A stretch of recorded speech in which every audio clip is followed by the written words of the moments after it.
কম্পাসকে kidnap করার আগেই অভিজ্ঞানের পাঠানো গুন্ডাগুলোকে রামধোলাই দিয়ে অভিজ্ঞানকে পুলিশের হাতে তুলে দিল বিহান। হ্যাঁ বন্ধুরা, কম্পাসের আগামী চমকে আমরা ঠিক এমনটাই দেখতে চলেছি। বাড়িতে হঠাৎ করেই মাঝরাতে চলে আসে মোনালিসা বিহানের জন্মদিন পালন করার জন্য। তারপরে সকলে মিলে একসাথে কেক কেটে জন্মদিন পালন করে। এরপরে কম্পাসের প্ল্যানে মোনালিসা যখনই বাইরে অসহায় মানুষদের পাশে যেয়ে দাঁড়ায় আর তাদের কেক খাওয়াতে থাকে, তখনই শীতের রাতে এভাবে বাইরে থাকার কারণে মোনালিসা খুব বাজেভাবে অসুস্থ হয়ে পড়ে।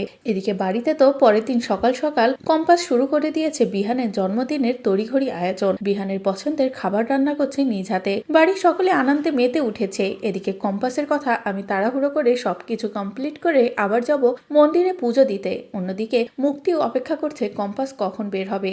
এরপরে মুক্তি যখনই দেখে যে কম্পাসের বেরোনোর সময় হয়ে গেছে, তখনই মুক্তি অভিজ্ঞানকে কল করে বলে দেয় এখনই কিন্তু কম্পাস বের হবে, আপনার গুন্ডাগুলোকে রেডি থাকতে বলবেন। এদিকে অভিজ্ঞানও বলে ওরা সব রেডি আছে, কম্পাস বেরোলেই হবে। এরপরে কম্পাস যখনই পুজো দিতে যায়, ঠিক তখনই বিহানও কম্পাসকে না জানিয়ে হঠাৎই কম্পাসের পিছু যাওয়ার সিদ্ধান্ত নেয় যে কম্পাস কিভাবে পুজো দিচ্ছে, কি করছে সবটা নিজের চোখে দেখবে বলে। এদিকে অভিজ্ঞানের পাঠানো গুন্ডাগুলো যখনই কম্পাসকে ধরে, ঠিক সেই মুহূর্তে সেখানে বিহান ছুটে গিয়ে কম্পাসকে গুন্ডাগুলোর হাত থেকে বাঁচিয়ে নেয়। নিয়ে রামধোলাই দেয় আর বলে তোদেরকে কে পাঠিয়েছে এক্ষুনি বল। তখনই গুন্ডাগুলো ভয়ে অভিজ্ঞানের নামটা বলে দেয়। তারপরে বিহান নিজেই অভিজ্ঞানকে ধরে পুলিশের হাতে তুলে দেয় কম্পাসকে বাঁচিয়ে নিয়ে। তো বন্ধুরা, এবার যদি সত্যি এমনটা হয় অভিজ্ঞানের পাঠানো গুন্ডাগুলোর হাত থেকে কম্পাসকে বাঁচিয়ে নিয়ে অভিজ্ঞানকে পুলিশে দেয় বিহান, তাহলে সেটা দেখতে তোমাদের ঠিক কেমন লাগবে কমেন্ট করে জানাও। পরবর্তী আপডেট পেতে চ্যানেলটি সাবস্ক্রাইব করো।